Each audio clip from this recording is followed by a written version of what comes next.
আসসালামু আলাইকুম বন্ধুরা।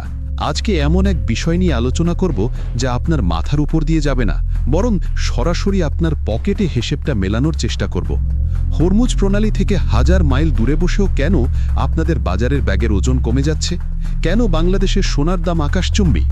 আমেরিকা হরমুজ প্রণালীর যুদ্ধের পেছনে প্রতিদিন কত টাকা ওড়াচ্ছে? সেই টাকা আসছে কোথা থেকে?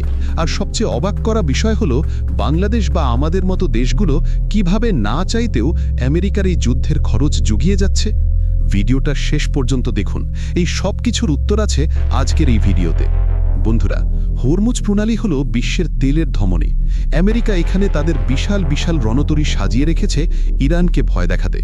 আমেরিকা যখন তাদের একটা এয়ারক্রাফট ক্যারিয়ার বা বিমানবাহী রণতরী সাগরে ভাসায়, সেটা কিন্তু শুধু একটা জাহাজ না, এটা একটা ভাসমান শহর। একটা ক্যারিয়ার স্ট্রাইক গ্রুপ যখন হরমুজ প্রণালীর আশেপাশে টহল দেয়, তখন এর পেছনে প্রতিদিন আমেরিকার খরচ হয় প্রায় 5 থেকে 10 মিলিয়ন ডলার, যা বাংলাদেশি টাকায় 60 থেকে 120 কোটি টাকার সমান। হাজার হাজার সৈন্যের খাবার, জাহাজের জ্বালানি, অত্যাধুনিক রাডার সিস্টেম চালানো এবং যুদ্ধবিমানগুলোর মেইনটেনেন্স চারটিখানি কথা নয়। আমেরিকা চায় ভয় দেখিয়ে শাসন করতে। ইরানও কিন্তু দমে যাওয়ার পাত্র নয়। তারা তাদের ড্রোন আর ছোট ছোট বোট দিয়ে আমেরিকার এই দামি দামি জাহাজগুলোকে সারাক্ষণ চাপে রাখছে। এখন প্রশ্ন হলো, আমেরিকার কি টাকার গাছ আছে? তারাই হাজার হাজার কোটি টাকা পাচ্ছে কোথায়? আসলে আমেরিকার কাছে টাকার গাছ না থাকলেও আছে টাকা ছাপানোর মেশিন। আন্তর্জাতিক বাজারে তেল কিনতে হলে আপনাকে ডলার দিতে হবে। যেহেতু সারা বিশ্ব তেল কেনে, তাই সবার ডলার লাগে। আর আমেরিকা ইচ্ছামতো ডলার ছেপে তাদের এই যুদ্ধের খরচ মেটায়। আমেরিকা কিন্তু পৃথিবীর সবচেয়ে ঋণী দেশ। তারা বিভিন্ন বন্ড ছেড়ে সারা বিশ্বের কাছ থেকে টাকা ধার নেয়। মজার ব্যাপার হলো, আমরা অর্থাৎ সারা বিশ্বের মানুষই তাদের এই ঋণের টাকার যোগান দিই। তাছাড়া আমেরিকার আছে যুদ্ধের অর্থনীতি। যুদ্ধ লাগিয়ে রাখা বা দাঙ্গা লাগিয়ে রাখা তাদের বিজনেসের একটা বড় অংশ। যখনই বিশ্বে কোথাও অশান্তি লাগে, তখনই তেলের বাজার অস্থির হয়, অস্ত্রের চাহিদা বাড়লে ফলে ডলারের ডিমান্ড বেড়ে যায়। আমেরিকা মানে শান্তিতে টাকা নেই, টাকা আছে অশান্তিতে। তাই তারা কৌশলে এমন সব পরিস্থিতি তৈরি করে রাখে যাতে সারা বছর কোথাও না কোথাও গোলাবারুদ ফুটতে থাকে। আর এই অশান্তির বাজার থেকেই তারা তাদের যুদ্ধের খরচ তুলে নেয়। মধ্যপ্রাচ্যে যত বেশি অশান্তি থাকবে, সৌদি আরব বা সংযুক্ত আরব আমিরাতের মতো দেশগুলো তত বেশি ভয় পাবে। আর ভয় পেলেই তারা আমেরিকার কাছ থেকে বিলিয়ন বিলিয়ন ডলারের অস্ত্র কিনবে। অর্থাৎ যুদ্ধ বাঁধানো আমেরিকার জন্য একটা বিনিয়োগ। আমেরিকা যখন তার যুদ্ধের খরচ মেটাতে বেশি করে ডলার ছাপে বা ঋণের বোঝা বাড়ায়, তখন বিশ্ববাজারে ডলারের দাম বেড়ে যায়। ফলে বাংলাদেশের মতো দেশের টাকার মান হু হু করে পড়ে যায়।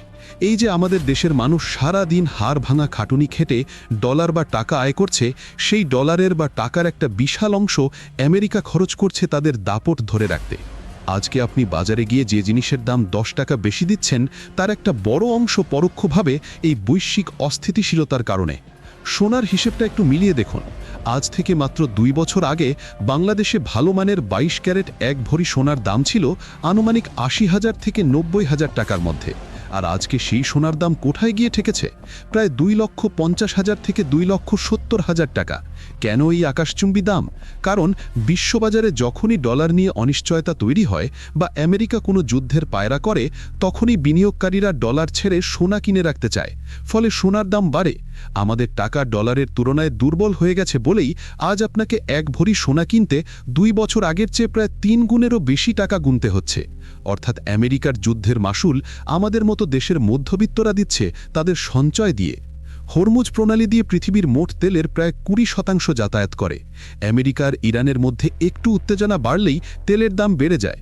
আর যখন তেলের দাম বাড়ে, তখন বাংলাদেশে ডিজেল, কেরোসিন আর সারের দাম বাড়ে। আপনি যখন বেশি দামে বাস ভাড়া দিচ্ছেন বা চাল কিনছেন, বুঝে নেবেন আপনার পকেট থেকেই সেই রণতরীর জ্বালানি খরচ যাচ্ছে। বাংলাদেশ ব্যাংক যে বিলিয়ন বিলিয়ন ডলার রিজার্ভ রাখে, সেই টাকাগুলো মূলত আমেরিকার বন্ডে বা ডলারে রাখা হয়। আমেরিকা যখন ডলারের মান নিয়ে খেলা করে, তখন আমাদের সেই জমানো টাকার মানও কমে যায়। হরমুজ প্রণালীর যুদ্ধের পেছনে একটা বিশাল গোপন ইকোনমিক গেম আছে। ইরান যদি হরমুজ প্রণালী বন্ধ করে দেয়, তাহলে চীন আর ইউরোপের অর্থনীতি ধ্বংস হয়ে যাবে। আমেরিকা চায় এই রুটের চাবিকাঠি নিজের হাতে রাখতে, যাতে তারা চীনকে চাপে রাখতে পারে। হরমুজ প্রণালীতে উত্তেজনার কারণে চীন এখন তাদের এনার্জি রুট নিরাপদ করতে হিমশিম খাচ্ছে। তাদের ম্যানুফ্যাকচারিং কস্ট বা উৎপাদন খরচও বেড়ে গেছে। অন্যদিকে ইউরোপে গ্যাসের দাম আর বিদ্যুতের বিল সাধারণ মানুষের নাগালের বাইরে চলে গেছে। অনেক বড় বড় ফ্যাক্টরি বন্ধ হওয়ার উপক্রম। আমেরিকা এই সুযোগে নিজের দেশের লিকুইড ন্যাচারাল গ্যাস চড়া দামে ইউরোপে বিক্রি করছে। অর্থাৎ একদিকে যুদ্ধের ভয় দেখিয়ে তেল গ্যাসের রুট নিয়ন্ত্রণ করছে, অন্যদিকে নিজেদের সম্পদ চড়া দামে গছিয়ে দিচ্ছে। ইরান এখন রাশিয়ার সাথে মিলে চেষ্টা করছে ডলারের বাইরে ব্যবসা করতে। আমেরিকা কিন্তু এটা কিছুতেই হতে দেবে না। তারা চায় ইরানকে ব্যস্ত রাখতে, যাতে ডলারে আধিপত্য বজায় থাকে। আর এখানে শুরু ডলার আর ব্রিক্সের নতুন এক লড়াই। এখন প্রশ্ন হলো, এই ব্রিক্স আসলে কি? সহজ ভাষায় বলতে গেলে ব্রিক্স হলো ব্রাজিল, রাশিয়া, ইন্ডিয়া, চীন আর সাউথ আফ্রিকার একটা জোট। এখন ইরান, সৌদি আরব আর ইজিপ্টও এতে যোগ দিচ্ছে। এদের মূল উদ্দেশ্য হল আর কতকাল ডলারের গোলামি করব। তারা চাইছেন নিজেদের মুদ্রায় ব্যবসা করতে। যদি ব্রিক্স সফল হয়, তাহলে আমেরিকার ডলার কাগজের টুকরোর মতো হয়ে যাবে। আর ঠিক এই কারণেই আমেরিকা ব্রিক্স দেশগুলোর ওপর, বিশেষ করে ইরান আর রাশিয়ার ওপর এত ক্ষেপা। তারা চায় সারা বিশ্বকে যুদ্ধের ভয়ে তটস্থ রাখতে, যাতে করে কেউ ডলার ছাড়ার সাহস না পায়। এখন আসি ওপেন বিজনেস পয়েন্টে, বিশ্বের অস্ত্রের বাজারে। সোজা কথা ভাই, যুদ্ধ না থাকলে আমেরিকার লকহিড মার্টিন বা রেথিয়ানের মতো বিশাল অস্ত্র কোম্পানিগুলো দেউলিয়া হয়ে যাবে। তাই শান্তি এদের ব্যবসার জন্য ক্ষতিকর। মজার ব্যাপার হলো, এই অস্ত্রের বাজারের কাস্টমারও এখন বাংলাদেশ। সম্প্রতি আপনারা খবরে দেখেছেন, আমেরিকা বাংলাদেশের কাছে অত্যাধুনিক সামরিক সরঞ্জাম এবং অ্যাটাক হেলিকপ্টার বিক্রি করতে আগ্রহী। তারা চাচ্ছে বাংলাদেশের সাথে আকসা বা জিসোমিয়ার মতো দ্বিপাক্ষিক প্রতিরক্ষা চুক্তি করতে। আকসা বা জিসোমিয়া হল যুক্তরাষ্ট্রের সাথে বিভিন্ন দেশের, বিশেষ করে বাংলাদেশ, ভারত আর দক্ষিণ কোরিয়ার দ্বিপাক্ষিক সামরিক ও নিরাপত্তা চুক্তির একটা কাঠামো। এগুলো মূলত উন্নত মানের সামরিক সরঞ্জাম কেনা এবং প্রতিরক্ষা সম্পর্ক নিবিড় করতে সই করা হয়। যদিও বিশ্লেষকদের মতে, এই ধরনের চুক্তি স্বাক্ষর হলে দেশের প্রতিরক্ষা ও পররাষ্ট্র নীতিতে যুক্তরাষ্ট্রের প্রভাব বেড়ে যেতে পারে, যা সার্বভৌমত্বের প্রশ্নে উদ্বেগ তৈরি করতে পারে। অর্থাৎ একদিকে তারা আমাদের গণতন্ত্র আর মানবাধিকার নিয়ে বিভিন্ন রকম বাণী শোনায়, অন্যদিকে আবার বিলিয়ন ডলারের অস্ত্র কেনার অফারও দেয়। দিন শেষে ঘুরে ফিরে সেই একই কথা, আপনার পকেটের টাকা দিয়ে তারা তাদের অস্ত্রের ফ্যাক্টরি সচল রাখতে চায়। বন্ধুরা, দিন শেষে এই ভূ রাজনীতির খেলায় বলির পাঠা হই আমরা সাধারণ মানুষ।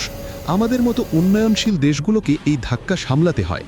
এই যে বড় বড় দেশগুলোর দাপট আর হরমুজ প্রণালীর যুদ্ধ খেলা, এটা শুধু টিভির খবর না, এটা আপনার বাজারের থলে, আপনার স্ত্রীর গয়না আর আপনার বাচ্চার ভবিষ্যতের সাথে যুক্ত। আমেরিকা ইরানকে দমানোর নামে আসলে পুরো বিশ্বের অর্থনীতিকে নিজেদের হাতের মুঠোয় রাখতে চায়। এটা আপনার আমার পকেটের সাথে সরাসরি যুক্ত। একজন বাংলাদেশি নাগরিক হিসেবে আমাদের বোঝা উচিত, কেন আন্তর্জাতিক বাজারে তেলের দাম বাড়লে আমাদের এখানে হাহাকার পড়ে যায়। আমাদের অর্থনীতিকে শক্তিশালী করতে হলে এই ডলার নির্ভরতা থেকে বের হওয়ার রাস্তা খুঁজতে হবে। এখন আপনিই বলুন, এই যুদ্ধের ব্যবসা কি কোনোদিন বন্ধ হবে, নাকি আমাদের মতো দেশগুলোকে এভাবেই সারা জীবন মাশুল দিয়ে যেতে হবে? কমেন্টে আপনার মতামত জানান। ভিডিওটা গুরুত্বপূর্ণ মনে হলে শেয়ার করুন, যাতে সাধারণ মানুষ বুঝতে পারে কেন জিনিসের দাম বাড়ছে। আজকের মতো এখানেই বিদায় নিচ্ছি।